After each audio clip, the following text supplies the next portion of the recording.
तेजस्वी यादव ने एनडीए का एक और नाम दिया है, नेशनल दामाद आयोग, जिसका संचालन करने, जिसका स्वागत करने प्राइम मिनिस्टर मोदी बिहार आ रहे हैं। और देखिए, मोदी इतने प्रोमिसेस बिहार में किए हैं, उनको शर्म आनी चाहिए बिहार में आने से। देखिए, तेजस्वी यादव क्या कहते हैं, खासकर परिवारवाद के मुद्दे पर, कम से कम लॉ एंड ऑर्डर, परिवारवाद और भ्रष्टाचार, इन 3 मुद्दों पर तेजस्वी यादव या राजद के लोगों को शर्म करनी चाहिए, नहीं बात करनी चाहिए। जिस परिवार का एनडीए गलत कर रही है, भाजपा गलत कर रहे हैं, भाजपा वाले, जदयू वाले तो बिल्कुल ठीक है, वो इसलिए कर रहे हैं जो मैंने आपको बताया कि नीतीश कुमार मानसिक तौर पे स्वस्थ नहीं, उनको पता नहीं चल रहा है कि क्या हो रहा है, तो जो उनके इर्द गिर्द के लोग हैं वो उसका लाभ उठा रहे हैं। लेकिन तेजस्वी यादव तो उस परिवार से आते हैं जिस परिवार का 1-2 नहीं 6-7 लोग राजनीति में है।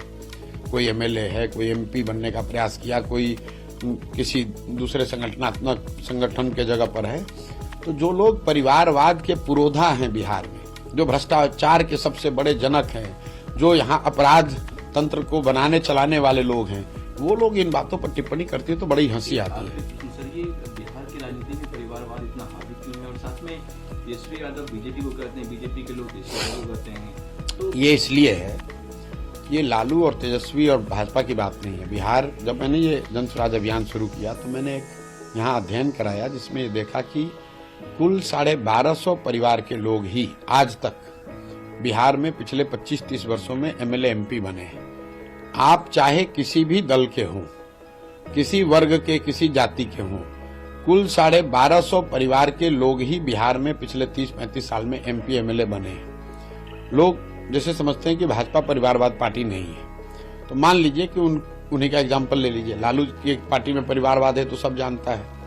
आप भाजपा को ले लीजिए, भाजपा के उप मुख्यमंत्री हैं सम्राट चौधरी, इनके पिताजी शकुनी चौधरी कांग्रेस की जब यहाँ राज होता था तो उसमें विधायक और मंत्री थे। फिर जब लालू जी का राज आया तो उसमें भी विधायक मंत्री बने। फिर जब नीतीश जी का राज आया तो उसमें भी विधायक मंत्री बने। मांझी जी जब मुख्यमंत्री बने तो उसमें भी विधायक मंत्री थे। और आज जब भाजपा की बढ़त थोड़ी दिखी पिछले 5-10 वर्षों में, तो भाजपा को भी कोई दूसरा कुशवाहा नेता नहीं मिला, उनको भी शकुनी चौधरी का लड़का ही मिला।